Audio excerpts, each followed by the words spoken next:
Hi, my name is James Cuniel, and today we're going to go over enterprise software funding, and we'll look at the last month of notable deals. Most of the money continues to go into AI with huge 9-figure sums. Cybersecurity is still getting in on the action as well, but not to the same degree as AI. From $200 million rounds to $40 million rounds, we've got 8 companies to get through today, so let's get into it because there's a lot of content.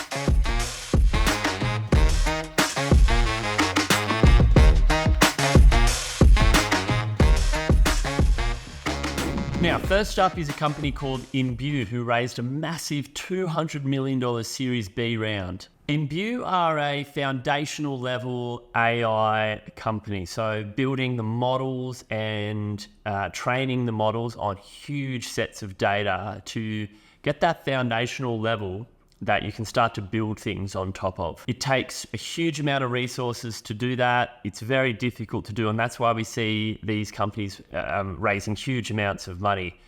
It's also extremely valuable. So, there's not a lot of companies doing this, although we've seen a number of them getting funding recently. There's still only going to be limited players because of the resource intensive requirements to build these massive foundational models. So let's take a quick look at them. So it's a really high level value proposition, I suppose. It doesn't really connect with your average business user. This is really targeting, I suppose, perhaps software companies looking to embed AI into their capability, or very large enterprises. It's quite a technical site, and a lot of the articles and things that you can find on here really talk to like theory and modeling that not your average Joe can really understand. If you jump into their work, quite technical, but here's the interesting thing about Imbue. Although they train foundational models and build these LLMs based off huge amounts of data, they do go that extra step, similar to OpenAI and Anthropic, where they're building small amounts of capability or examples of that capability on top of their large language models. So they'll build a few digital agents and things like that you can understand how their LLM would work. But obviously they're going for the commercialization of that, which is really embedding this into other software. Most of the website is these theories, around how the different models or different AI programs work. You kind of have to be quite deep into the scene to understand this. There's no pricing. There's no obvious way to get a hold of the technology because, again, they are that really sort of foundational level. Huge amounts of money, though. They're obviously doing really powerful stuff behind the scenes there that you don't really get a grasp of just looking at the website. Looking at companies like Imbue or Anthropic or OpenAI, I suppose you would really have to spend a bit of time really working with things like their chat agents, like ChatGPT as an example. Anthropic's got one as well, to understand the nuance and the strengths and weaknesses of that. You would have to really dive into that to see how they work, where they're appropriate. Are they appropriate for your organization or what you're attempting to build? So lots of questions still to be answered. Moving along, another one today is a company called Pryon, who has received, again, a massive amounts of money for AI, $100 million in a round. Pryon help organizations and enterprises use their own information, processes and data to build their own AI assistants or agents using that company's, I suppose, intellectual property and know-how. Let's take a quick look at them. So what I've found from Pryon is they're probably a little bit more focused on developers. They are, building capability that's not that foundational level as much as we saw with Imbue, but they're building interfaces for enterprises to start leveraging their own data in this AI world. There is a few elements which are no code or low code capability as well. So let's have a quick look. If we jump into the platform page, it really talks about 3 main components: the AI engine, the central portal, and deployment tools. Okay, so I think this is a really good example of how companies are now starting to understand what enterprises need to deploy AI into their business, and so that the business can leverage value from it. Here's a good example of that: a trust system. So when it gives answers to questions, it provides a trace back to the source of information. Monitoring usage, again, an important sort of ROI. Are you getting value for this investment in the business? How is the business using this? Because then you can start to understand the business processes that your users are leveraging AI for, and are they leveraging it for the right things? Again, managing feedback. So it's important to have those feedback loops with investments. How do you make it better? How do you get your organization to use it more effectively? What are your users trying to do that they can't achieve or don't like or do like about it? So looking at the deployment tools here, they've obviously got a number of different ways. You've got API integration, or leveraging APIs to get hold of Pryon's technology and connect that in with, or embed it into existing software and processes and tools. They've also got some no-code or low-code capability, with mobile apps or web chat agents as well. It's hard to understand how to get hold of this capability. You can't really just sign up and start using it. There's some screenshots and whatnot that you can see that gives you examples of what it looks like, but I'd love to get my hands on this. I'd love to be able to quickly sign up, pay a small fee, and sort of have an individual user. I suppose that doesn't work with this type of technology, but I'd still like to see it work a working way, and how we can sort of move quicker, I suppose, in this world. Rather, it still feels like it's a big, beefy application. Anyway, it's certainly interesting, and I like how they're starting to go down that angle of, okay, what enterprises need to use this more efficiently. So obviously that feedback loop starting to happen. Next one along the lines today raised $100 million in a Series B, and you guessed it, AI again. This one's a little bit easier to grasp though. It's a company called Writer. So Writer grab contextual information from you, and they basically help you write things as an enterprise, right? So it's all about that content building, whether that's for training purposes, media, all those types of things, and it helps you write in the style of your company, in the style of yourself, uses past documentation or past write-ups that you've done to do that, okay? Again, huge amounts of money going into AI. This is more of an example that's more at that product layer, so giving capability pre-built for specific use cases, right?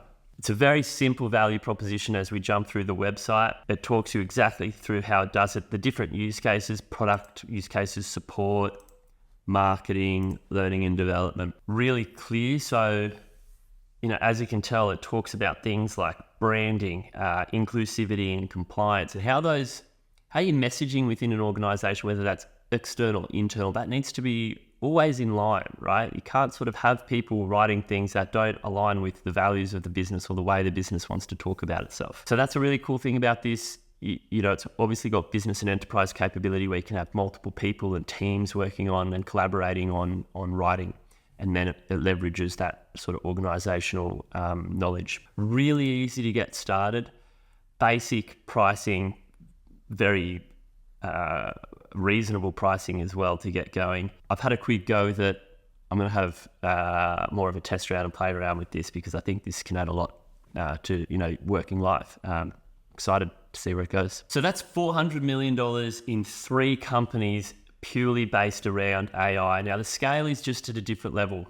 We'll move along now into some other technologies, still great rounds, but nothing like AI. And I think that shows where investors and funders are sort of looking at the moment.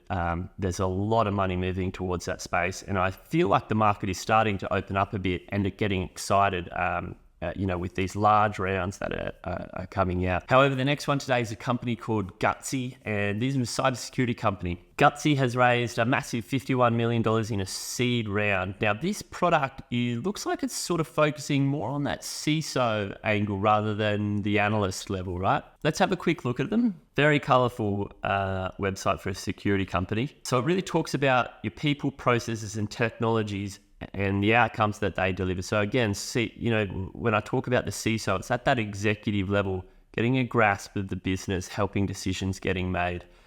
Now, what they talk about Gutsy does is it's like process mining for cybersecurity, which I haven't heard that type of value proposition before. So really looking at the processes within a business that may involve or do need to involve security. If you think of onboarding new staff or offboarding staff or suppliers or whatever it might be, there's processes in enterprises that revolve around that. there's so many little checkboxes and people you need to talk to and emails that need to be sent and workflows that need to be triggered. Gutsy helps understand how those things all map together and are they secure? What information's getting passed around? It's a cool value prop. Now, although the website's very colorful, there's not a lot on here that really is, there's a lot of words. It describes what they do, but there's not that sort of, I suppose, meat to the bone where you can sort of start to test things and get access to things or understand particular use cases. What I would say though is jump onto their website, gutsy.com, have a look at this video from their CTO. Clearly explains what they do in a few short minutes. I really enjoyed it, and it sold me the value prop. I thought it was pretty powerful. Anyway, jump on, have a look. It's a seed round. We'll get back and have a look at this company, in 6 to 12 months and see how they've come along. Now, one thing that I thought about when I was looking at Gutsy and process mining, understanding those processes, I was definitely thinking around how powerful it would be to sprinkle AI into that. I'm sure that's in the roadmap.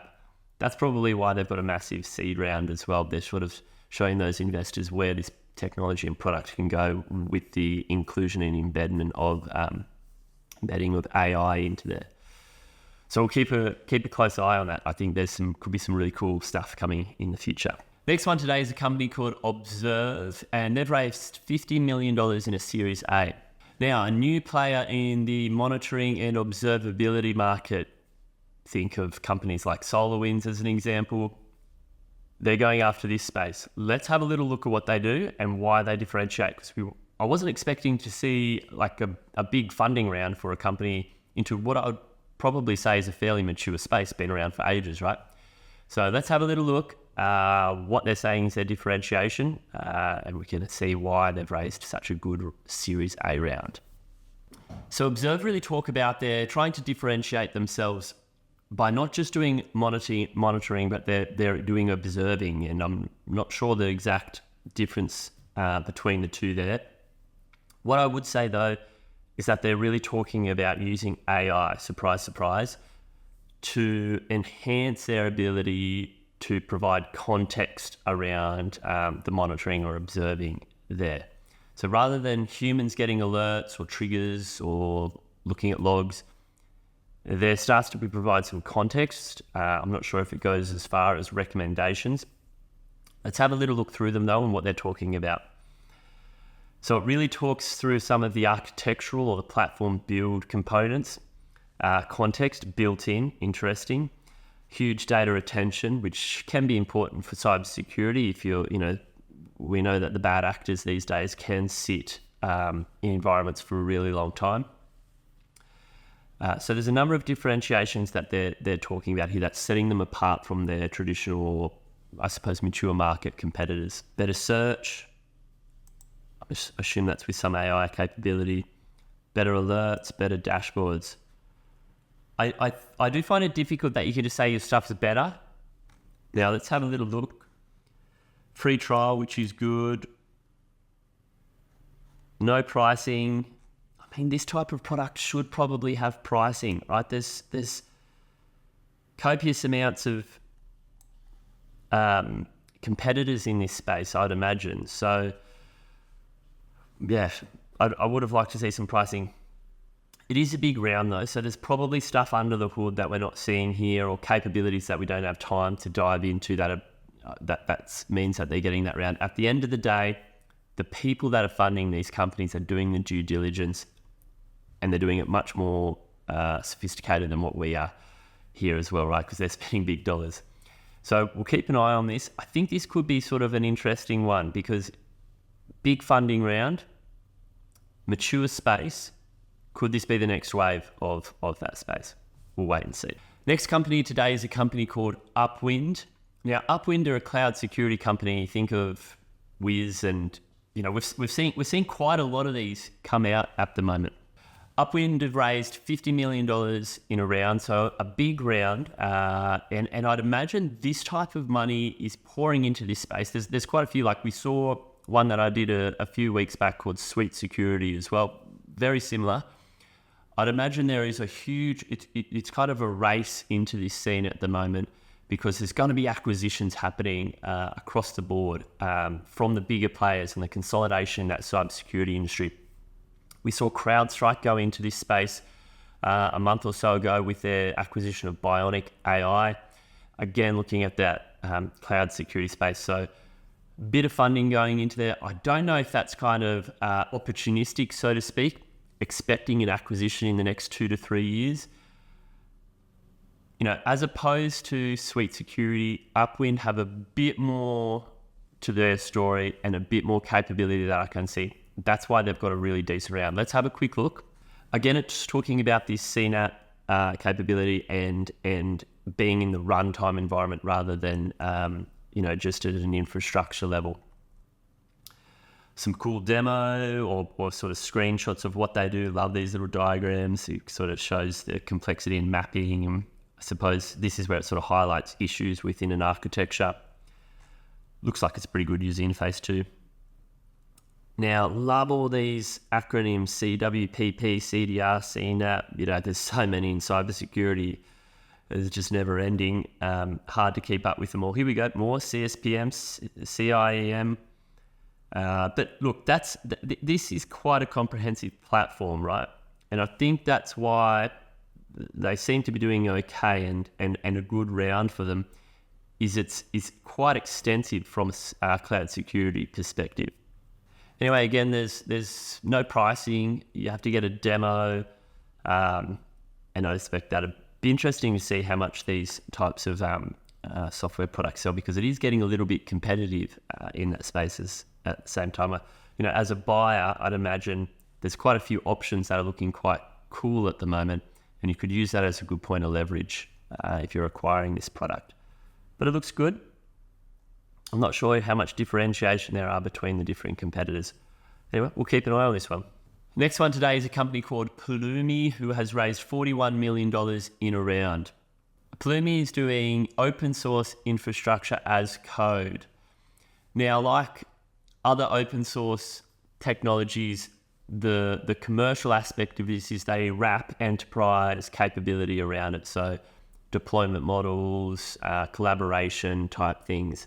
And then that's how they commercialize their offering, making it suitable for enterprises to use it. So think of a Terraform competitor, but open source. And there does seem to be quite a big community, lots of bits and pieces happening on the website. Let's have a look at this one. Now, as you jump on, there just sort of seems to be a whole bunch happening. I haven't come across these guys before, but there looks like there's a reasonable community on here already. Fair bit under the product, so it does all these different things, automation for APIs, what you'd expect really from infrastructure as code platform, but quite comprehensive, right? I think the idea with this open source to commercialization world is for software companies that are starting out or small, they can just start to use this infrastructure as code to help them scale their business. As they start to need to have enterprise capability, teams are growing, etc., they can start to move into those commercial models. And it helps Pulumi get in on the ground level of some big software companies that blow up, right? And then we've heard a lot of startups over the years having success with that. If we look at pricing, it's quite straightforward. Credits, $1 for 2,000 credits. Not sure what that really means. I'd have to look into that. And then you've got enterprise and business critical capability, which require you to get in contact with them. Looks like it's easy to get started. I'm sure they'll continue to grow. Good round for a technology SaaS company that we haven't seen in a while, and we'll keep an eye on this one. Next company today is a company called Gutsy Security, who raised $40 million in a funding round. Now, Gutsy Security are a APSM, or Application Posture Security Management platform. Their platform seems to be quite holistic, so looking at the entire sort of software and application supply chain or life cycle of your apps in your enterprise.